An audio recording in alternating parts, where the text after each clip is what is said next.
All right, so primarily my department, if you're not familiar with EcoWorks, I just quickly, you can check out our website, talk to me. But we have two main departments. So EcoD, which is like residents and neighborhoods, so that's the one I manage.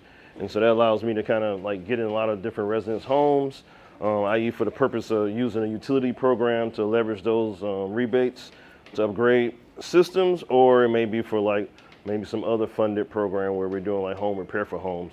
So next slide. So I also work with neighborhoods like as a whole, so that allows me to kind of leverage those partners on the ground, develop that relationship. And that's our EcoD for neighborhoods. So we have 3 in Detroit, and so it's like spurs me to like see and think about solutions as problems. Like that panel upgrade, I'm like feverishly taking notes, because like, do you spend money for that? The costs, and so yeah. But in context, think about our housing. So Detroit, really old housing stock, historical. I think in the last 3 weeks, I've been in 2 basements that had brick foundations, right? So it's like, you still got brick foundations out there. And so that creates some interesting things that you see. But again, we're in there like looking at systems, like trying to take a whole systems approach. But across the state, this is on some new data just came out. This paper just came here before I came out here. And again, they were really looking at that FPO, those that people were really trying to target whoever those homeowners are. That's across all of like the utility territory in Michigan, but particular Detroit, where that number is going to be kind of significant in the county. And then how do we really like consider upgrades, right? Electrification, how real is it, and or for that matter, is grid stability more of a pressing issue for you, especially with the rising costs of like rates, right? So the rates are going to keep going up. Also, I know that you're going to have grid failures, and so maybe it's some like intermediate things we can do to allow people to like be a little more resilient. And really, that resiliency is like dealing with those outages. So I've alone had like 2 power outages of more than 1 day duration this year. So I had a 7-day one and a 3-day one. But it's people who've been out for like 10 days, 12 days. So you think about like a lot of like seniors aging in place, that's really going to see more of that. A lot of just people aging where they're at. And so get that grid instability of something like, how does that affect your like kind of day to day if those are going to be more frequent, even if it's only for like, a couple of days. But again, the frequency is picking up. Next. So like looking at space heating, electric rates, assuming they're gonna still go up a little bit. Yes, our utility commission pushed back against the utility to try to make it a small increase, but that's probably gonna continue to go up, and so that still be a issue, in that equity aspect. So 40% more energy use, again, it's just a lot, and the consumption is not necessarily because people are like using more. It's just the systems, again, not weatherization, not being able to have like lots of that, those home upgrades ahead of time before you get in there and do a furnace replacement or a water heater replacement. So like, are you able to like kind of do that when you're using, the braided funding, right? And really most people don't have enough braided funding to really do it the way you need to. So the electrification becomes kind of something you might keep bumping down, say later with more money. But again, really if we're in there, we really need somebody to like kind of figure out how to I'm in there and I'm at least do some form of electrification to help prepare you, get you ready, because your roof is really more important, and closing and fixing the plumbing is more important, right? That's more for dollars from a health and safety, because it's people, it's about people. So time of day rate, that's new. So they just shifted everybody from a different optional rate where it was just more like kilowatt hour, traditional, but now everyone's on a time of day rate. That's the default rate plan. And so that 3 to 7, it's only been like maybe the summer. So people been getting used to it since May, maybe June. I think the first bill came June. And so now it's like, okay, that's going to be a problem. That's going to be a problem, because now people are going to be coming home, school kids, and now that peak is going to have effect. Now, for me, I was trying to save that slide, and last night I was looking at my app. I use the utility app from my utility DTE, and it allows me, it's like a smart app that takes readings, so I can see my real-time energy usage, really, so I can understand their equipment that they offer for free. I think I pay like $1 a month, but also I can talk to people when I'm doing workshops and classes, like, hey, if you're okay with trying that, utility is not really something you want to download, try, but they're apps because you kind of might be frustrated with them, but to give you a little bit more insight and information is kind of helpful. And so I noticed that roughly about 10% My peak since this kicked in, my usage consumption coming from is on my peak, like it's on peak load. So I'm gone most of the time. Actually, I'm kind of go to the office and work more. I have been working more at home, but not really in last year. So it means that like it's still 10% that I'm getting hit with for peak, that 3 to 7 window. And a lot of times I come home after 7 o'clock, right? And I'm definitely not home unless I'm 3 to 7 if I'm working or a normal day or I'm out or whatever. So that tells me that if I'm 10%, that means that some people, that might be like 25% potentially paying. Some people 30% just because the normal, like the kids home, you can shift washing, but it's like, are you really gonna shift that much? And imagine power going out. Again, getting back to that resiliency thing, having those outages. Oh, so now you don't really get a chance to pick and choose if you're gonna be out for a day or two, you don't know. Next slide. So just thinking about it from an incentive standpoint, so in particular, the most targeted people we're able to hit is using the utility rebates, right? So those utility rebates allow us to like kind of access folks, but it's not perfect, right? The program's not perfect. You got certain fixed numbers, not enough to do certain things. We can't fuel switch, but okay, that's okay. So everyone's been working around, right? We can't fuel switch. So even if you were coming across homes that you say, oh yeah, we maybe can just accelerate this process with them. It's like, no, because you can't switch to that heat pump, or you can't switch that gas water heater over to a hybrid heat pump, which I would want to do with people. So that's a challenge. That's your utilities, like your public yep. utilities. And so those are like extra right now. My rebates that I'm receiving pretty close to the numbers. They might be a little off, but that's what I get for installing those high efficiency traditional things. So yeah, they've added smaller measures like air purifiers and window air, they got window air conditioners, but really I'm just thinking about, hey, we still aren't really able to do that unless you have other dollars, right? And again, most people don't necessarily want to finance or have that means to really put towards like alternatives. So these IRA rebates will be important, how they're able to apply them, how we're able to weave them in for people, because they'll allow in some cases that switch, Even heat pump air conditioners, I've seen like some heat pump window air conditioners. So even in some cases, maybe we don't necessarily do central air, but we use another technology. It might be just as efficient. So if we start to benchmark and get those numbers down, it might make more sense in a central air. So no rebates, but maybe it's coming for like things like batteries, right? Portable batteries. I know we have them from the federal, but like there's no incentives yet for like actually partners or people doing the groundwork to like leverage all these little things. Because again, the resiliency aspect is not just energy savings, but also just the ability to like withstand these upgrades that's going to be down the line, right? And it's not going to be like 1 year and the grid's all upgraded, right? That's why, meanwhile, panel upgrades, and I put 200 because that's kind of the normal one we go to. But when I heard the 100, I was like, ooh, that might be money you could put to something else. So maybe you, again, can shift those dollars over if 100 is doable, and it's just more of an education thing. So that's what I think is, if it's just education, getting you to adjust your flow, and it allows us to put some of those dollars to maybe a battery, something for resilience, or maybe for like roll it back into some other like upgrade. A lot of time people are calling in stoves. I don't know, stoves, I get a feeling like it's just one of those odd things that fall through the cracks, but that's like a measure that there's no programs, unless it's like some one-off program and somebody just, we're gonna do some stove replacement, or you're like a habitat maybe where you get them in and give them away, but it's really people, you'd be surprised the number of people calling in needing stoves. Is that multifamily too, or is it just No, we just do single family. So yeah, so they split the ages. Yeah, it's tight. Yeah, you look at it, it's tight. It's tight. No, so they split, like certain agencies can do multifamily. We're not we're a resident, so this is residential. And then power inlet boxes is things I've been kind of like coming across. This makes more sense. I mean, yeah, I have a generator. I try not to pull mine out. It's not huge capacity, but it's annoying. It's loud. It's just extra work. But now I'm looking from the standpoint, yeah, but you should have that plug. That's something you should have. That's a safety thing.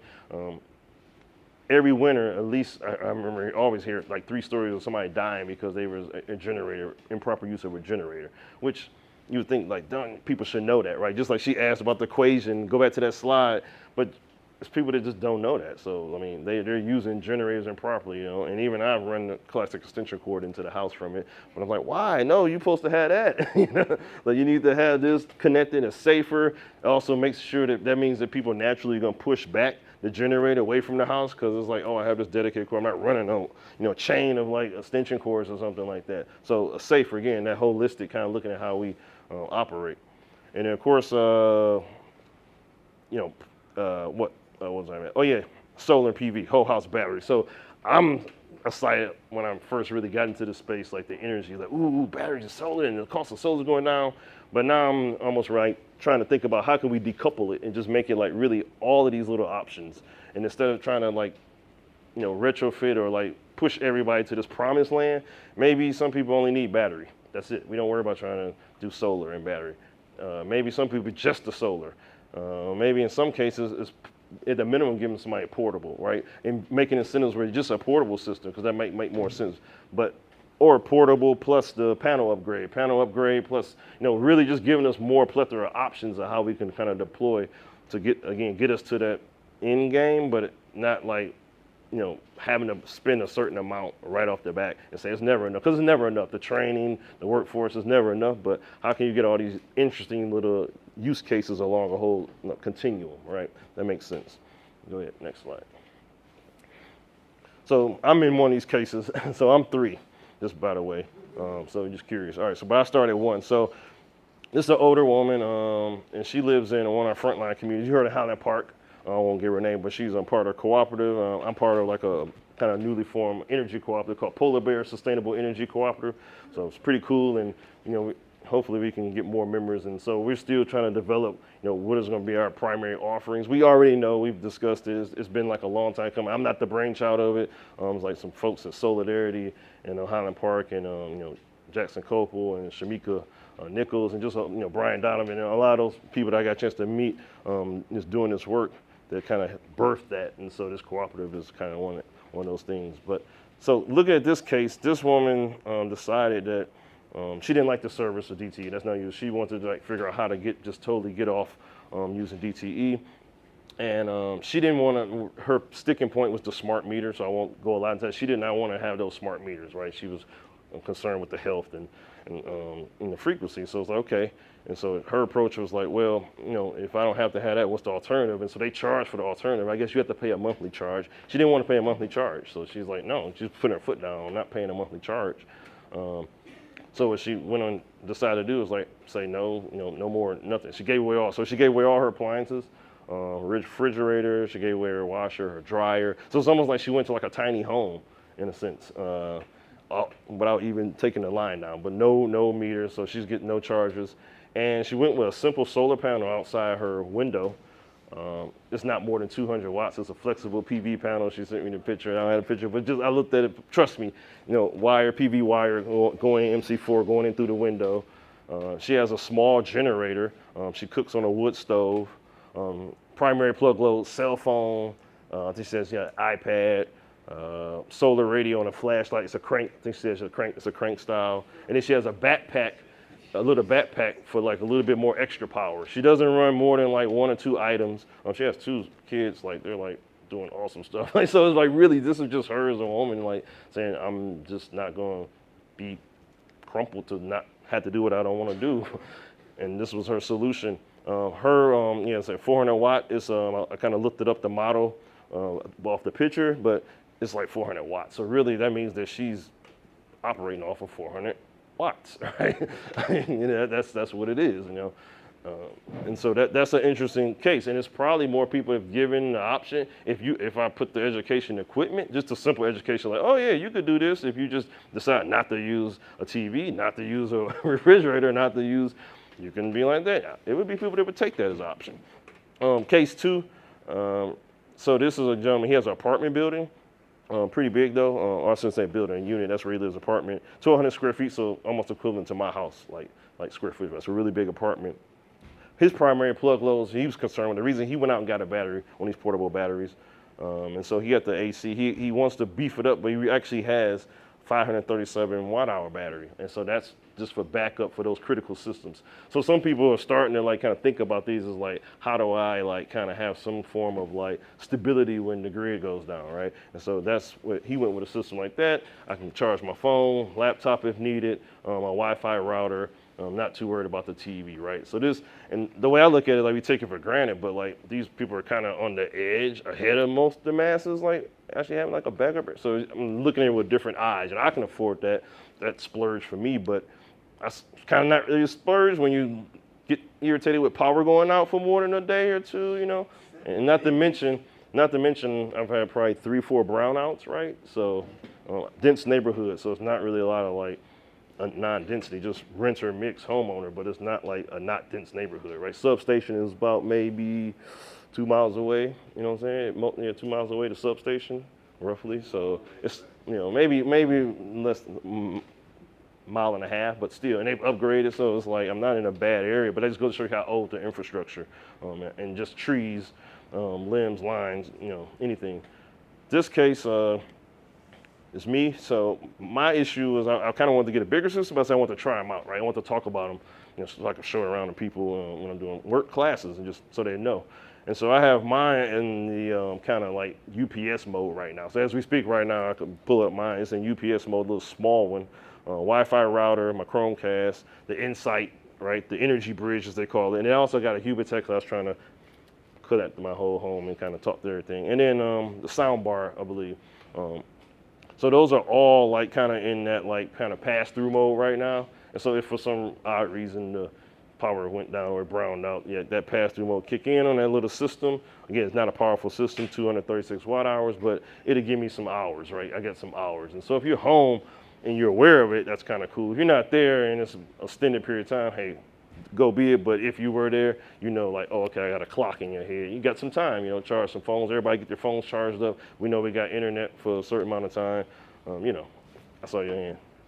You answered the battery that you have. You said it's a 236 watt hour battery. Mm-hmm. Just small. Yeah. Just form factor, and yeah, like a lunchbox. I call it that's my lunchbox. Right? You can walk out the house with like a lunchbox with that one.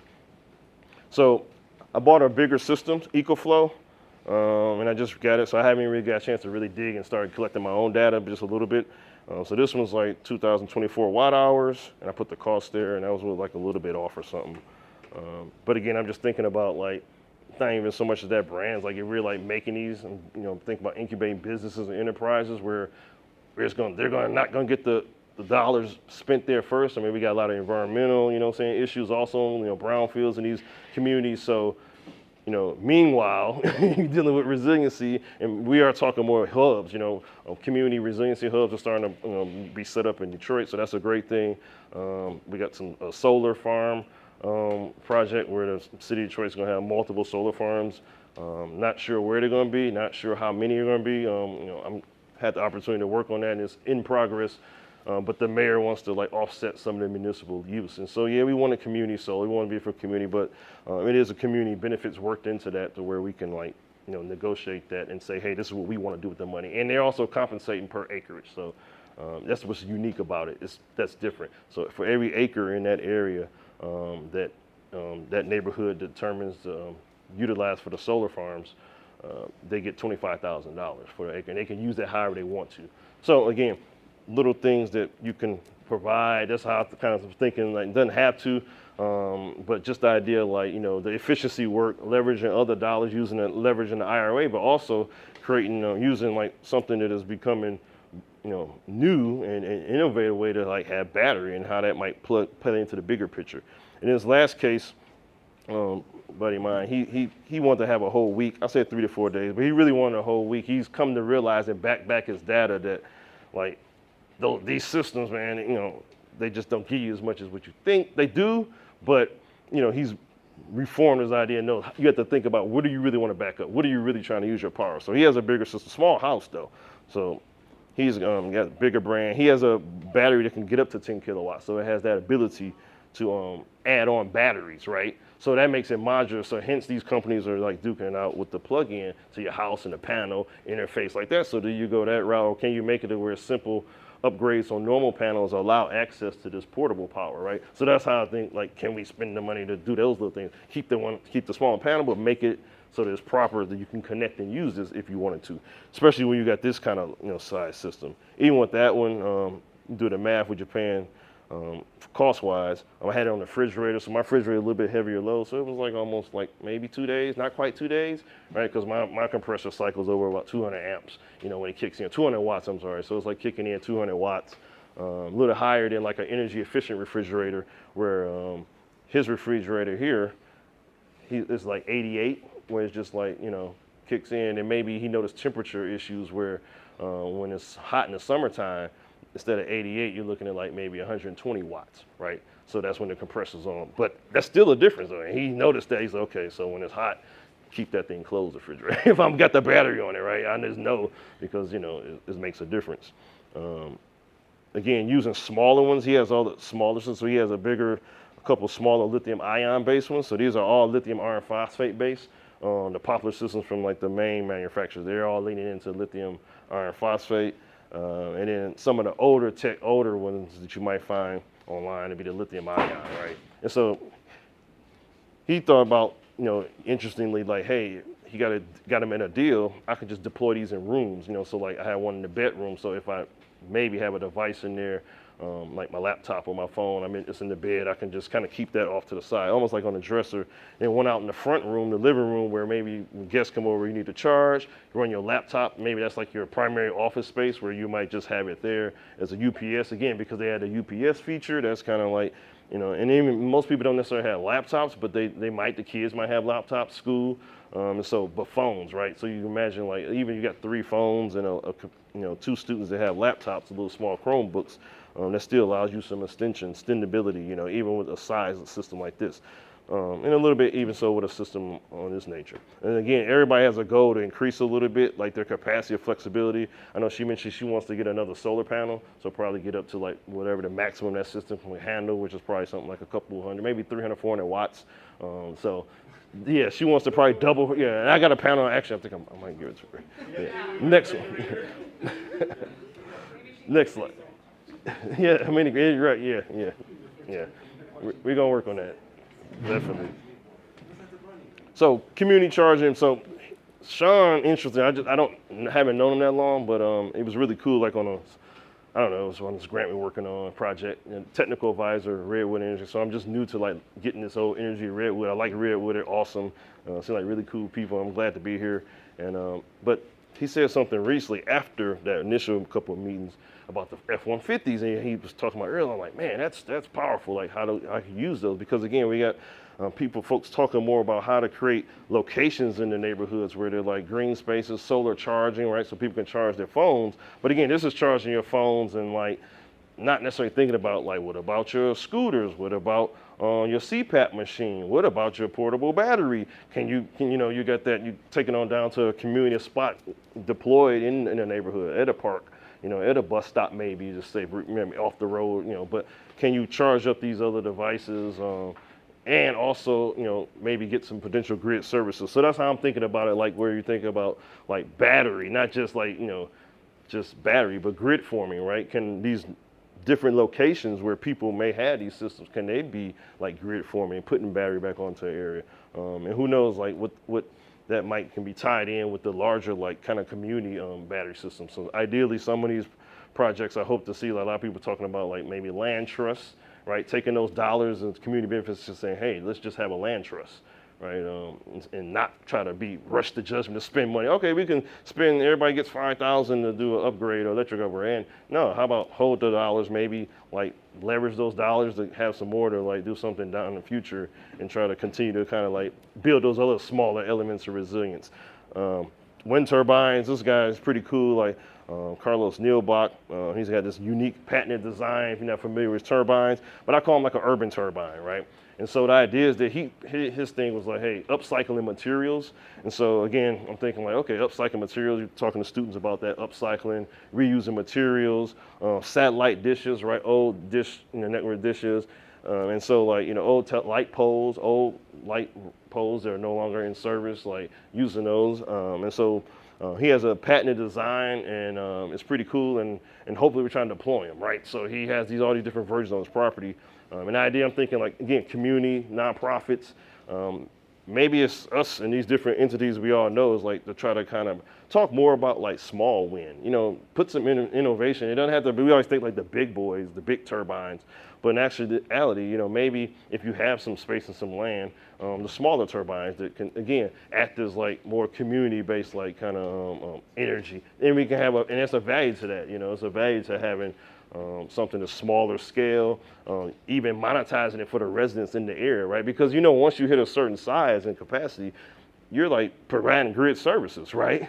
You know what I mean? You can cross those, so it doesn't take much. And so it's like, hey, now neighborhoods, community, they actually have a piece of the share, so to speak. You know, I'm providing grid services, putting power back on the grid. So a field of his turbines, right?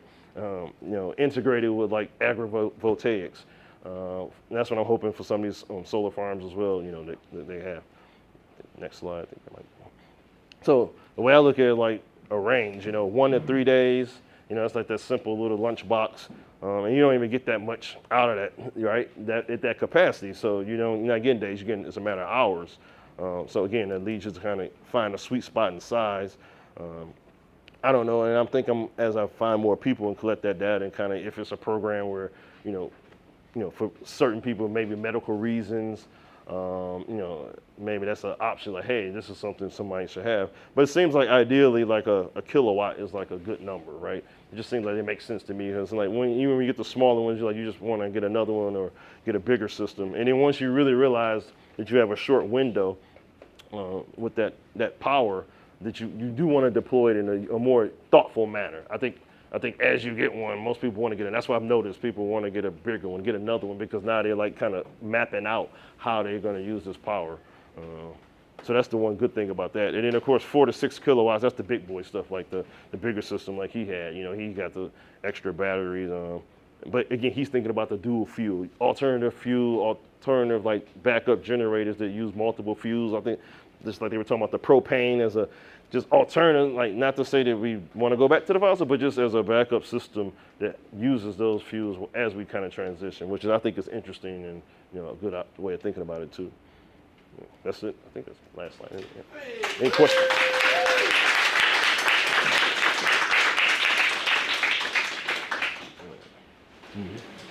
So, are the batteries only deployed for backup services? What about the grid services like energy cycling back to the grid? Good question. So like I'm imagining if you're putting in this size, I think yeah.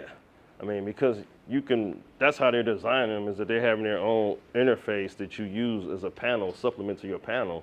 And so that allows you to interface with the actual primary panel that's coming into the house. If not, substitute for it, depending on how you kind of have your house set up.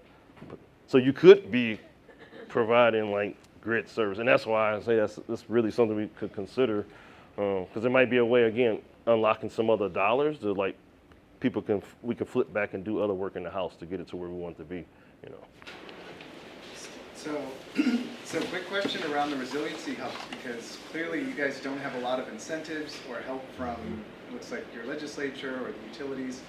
And this is something in California that we're doing with the Community Resilience Center funding. So I was curious, 2 things. How are you funding the resiliency hubs? And is anyone in this room working on a resiliency center project at all? Okay.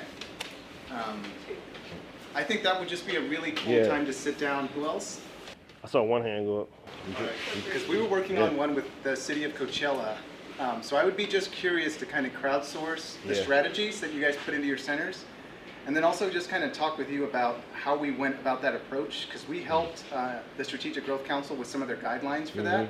And I think in a state like Michigan, like that would be an incredible thing to just kind of scale up or build over time, your resiliency hubs, while you're trying to figure out how to better incentivize and kind of make your building stock more resilient. But yeah, how did you guys fund that, the resiliency hubs? How are you funding them?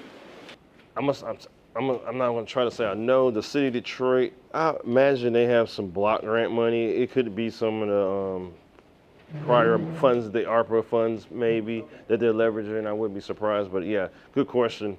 But they want to like, and it's the county also. I have to note that like Wayne County, which is the county that Detroit, comes to Detroit, Highland Park, Hamtramck, all the downriver, E-Course and River Wheels, downriver, really those air quality challenge communities, as we say, right? And like that's where you got the merit, the industry.